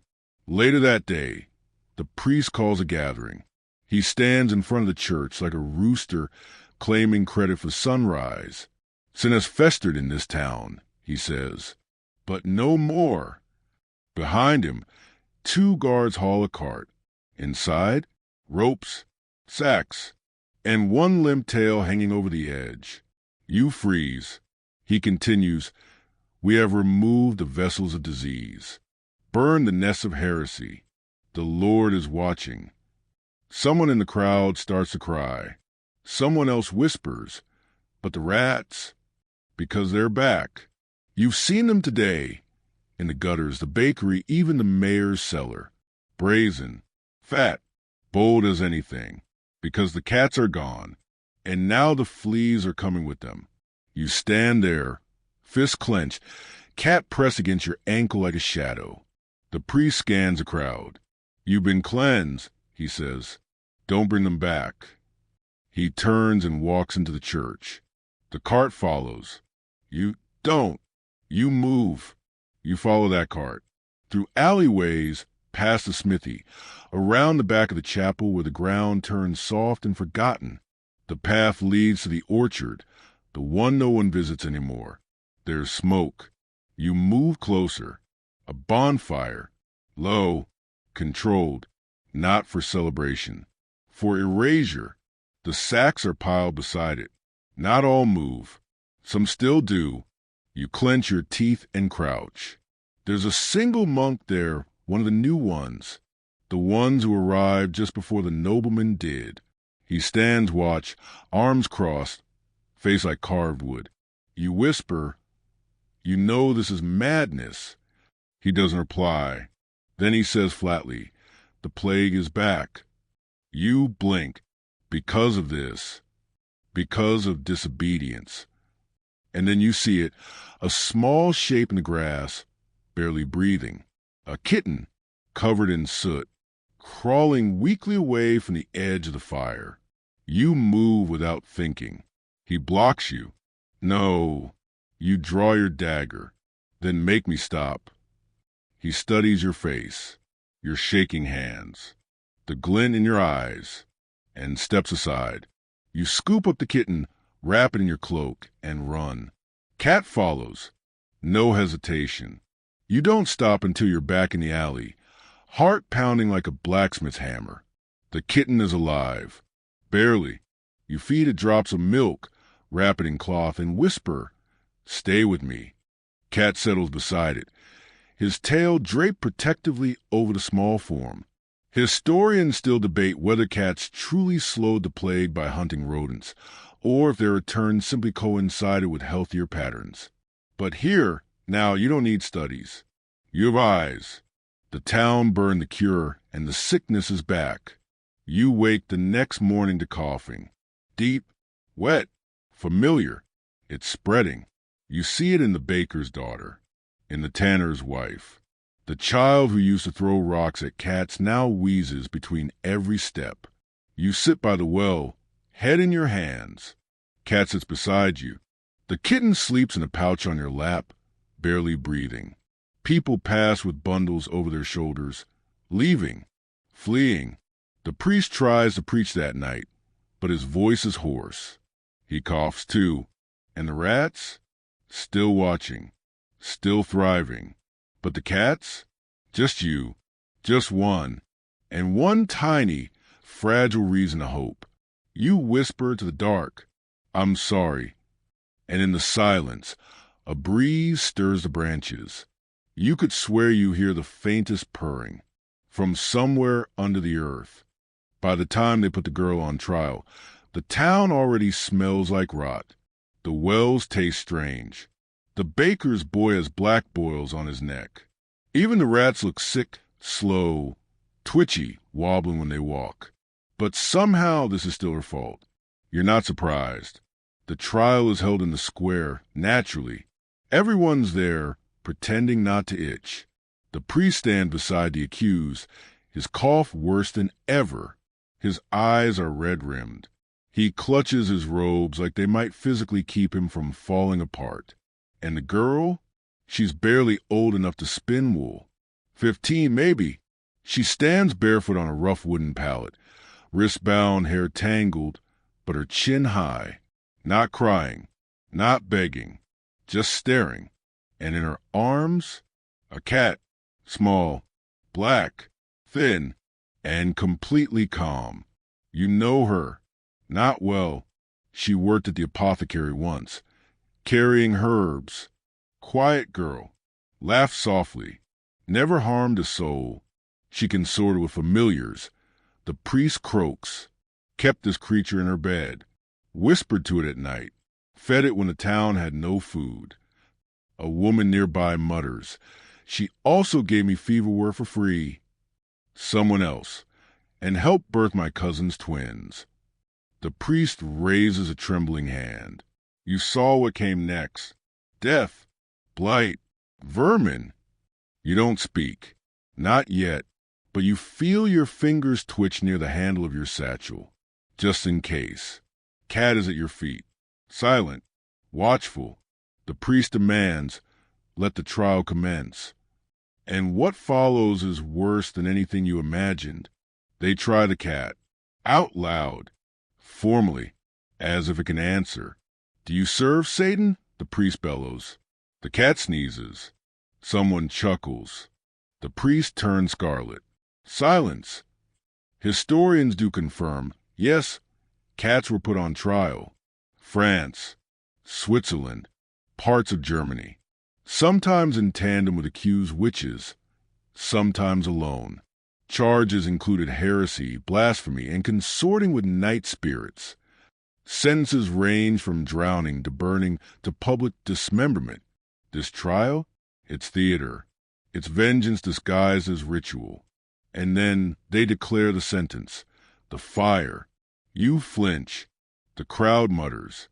The priest steps forward, reaching for the cat. But the girl pulls it closer. "I'll go." She says, "But not him." The priest blinks. She smiles, just barely. "You want your smoke? Fine. Burn me." But he walks free. Silence. You feel it. A shift, a crack in something ancient. Because even the most fearful villagers have limits. Even people who once clapped at bonfires are sick of them now. Sick of death, of dirt, of screaming children, of burying cousins. And this is too much. One man says, "She's a healer." Another, "You burned the last midwife. Didn't help." A third, "And now my wife's coughing blood." The mayor arrives, late, rumpled, tired. He surveys the scene, then says, "Enough." The priest stares. "You dare." "I do." The mayor growls. He looks at the girl, then the crowd. "Let her go." There's a pause. Then the guards move, not to seize her, but to cut her bindings. The cat hops from her arms onto ground, circles once, then leaps onto the priest's shoulder, claws out. The priest shrieks and flails. The cat leaps down, strolls away, tail high. You laugh. You can't help it. So do others. The priest storms off, robes flapping, blood on his collar. The girl is taken into the mayor's house.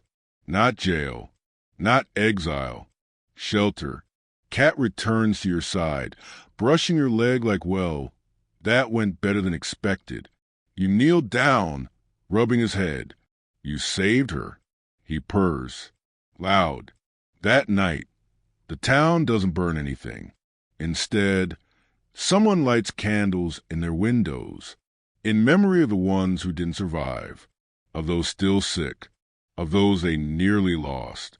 And for the first time in weeks, you see a mother hold out her hand, coaxing a cat from the gutter with a piece of chicken.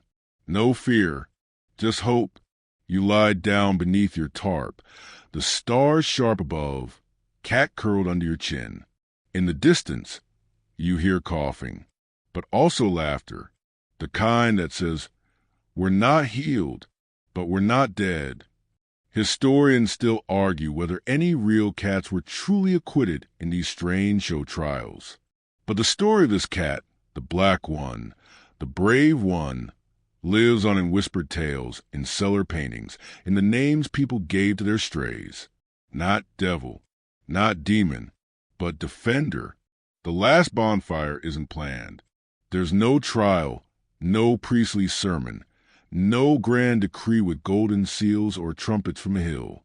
Just smoke, bitter, oily, rising into the pale morning sky. You smell it before you see it. The scent of singed hair, wet rope, scorched something you can't name. You run. Others do too. Word spreads fast now like fire itself. The plague has made people light on their feet, slow to trust, and fast to move when they're shouting. By the time you reach the square, it's already done. The pyre is still glowing, and beside it, a stake, charred at the base. Empty. There are no guards, no envoy, no priest, just villagers standing in a wide circle, silent, faces pale. The smoke clings to everything. Clothes, eyes, memories. Then someone says very softly, "It was a widow." You freeze. She wasn't even tried. They came in the night. She had cats. She had sense. You don't speak. You can't. Cat brushes against your ankle. Even he's still. You step forward.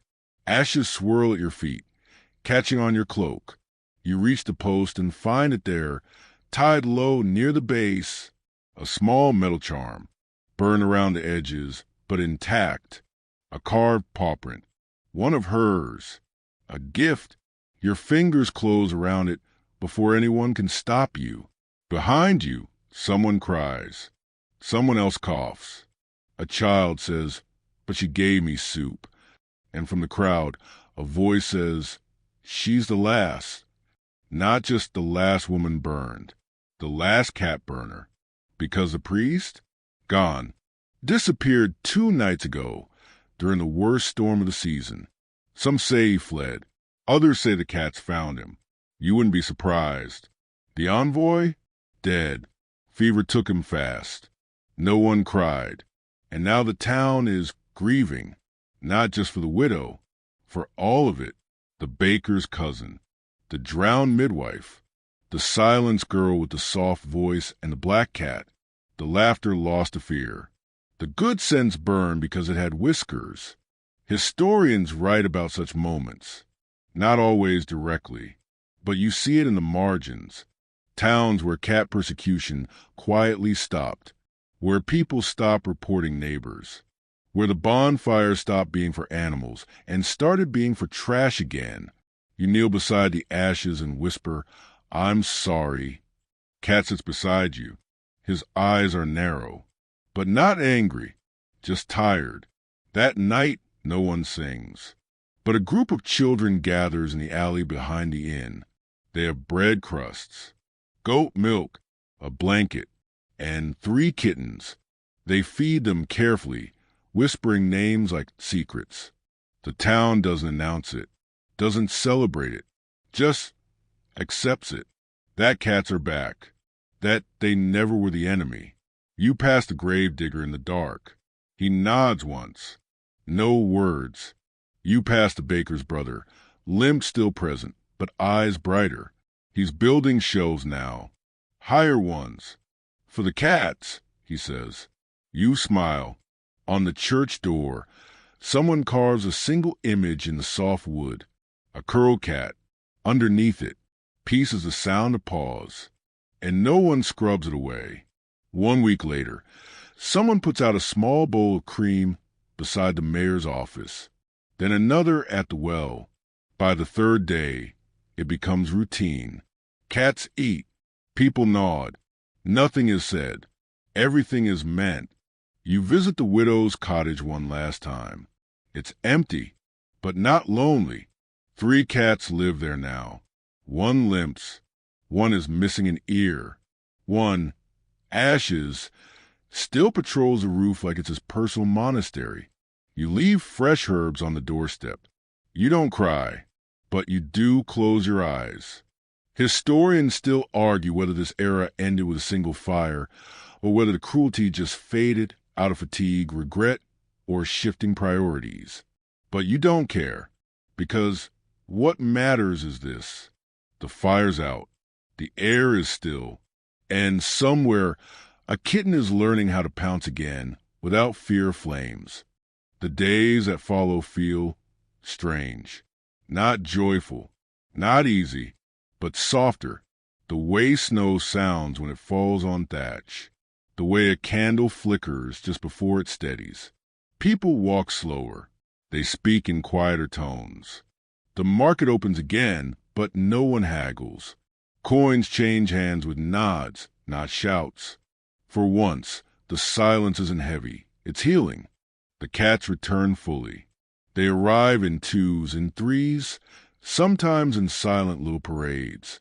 No fanfare, no drums, just paws, whiskers, and a few new battle scars. Some are cats you knew, some are strangers. All are accepted.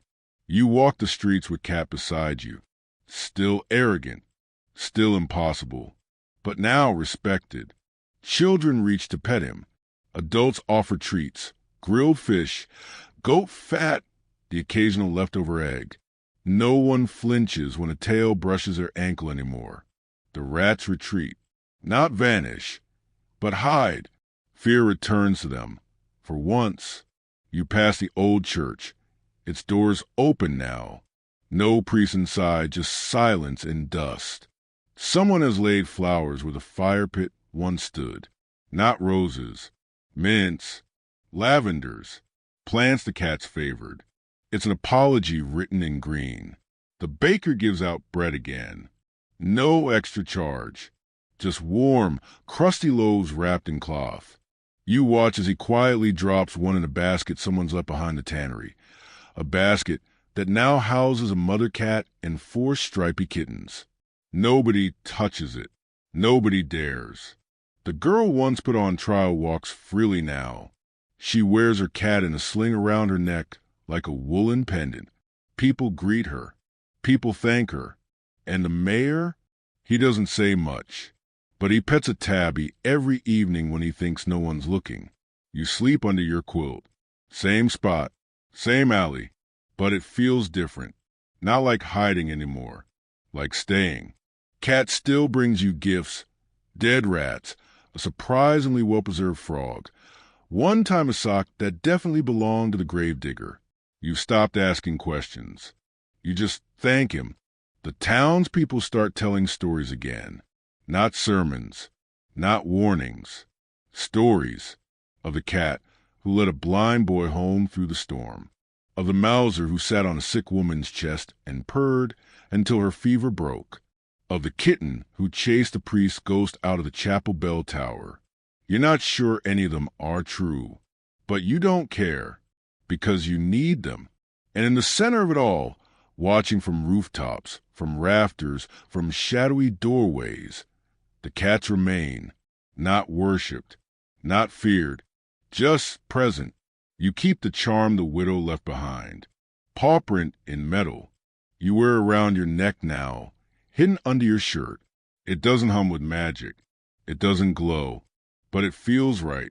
The town will never say it out loud. But deep down they know. The cats save them. Not with fire. Not with prayer. With teeth. With patience. With being there when people weren't brave enough to be. Historians might never write this down. Might never believe it happened. Might scoff at the stories, the drawings, the whisper networks of fur and fawn. But you were there. You saw the flames. You saw the ashes. And you saw what came back. Not devils. Not omens. Just cats. And now, when you hear paws on the cobblestones at night, you don't brace for horror. You smile. You reach out your hand. And if you're lucky, one of them stays. So now, as the streets of that forgotten town quiet again, and the smoke of the last fire fades into sky, you settle into the stillness. The fear has passed, and in its place, something more delicate takes root. Trust, hard-earned and slow-growing. The night is cool, not cold, just enough to wrap the quilt a little tighter, and let Cat shift onto your lap, all warmth and weight and soft, sleepy breath. The stars blink overhead, ancient and unbothered. Somewhere an owl calls low, and somewhere farther off, a kitten mews at the edge of a hay bale.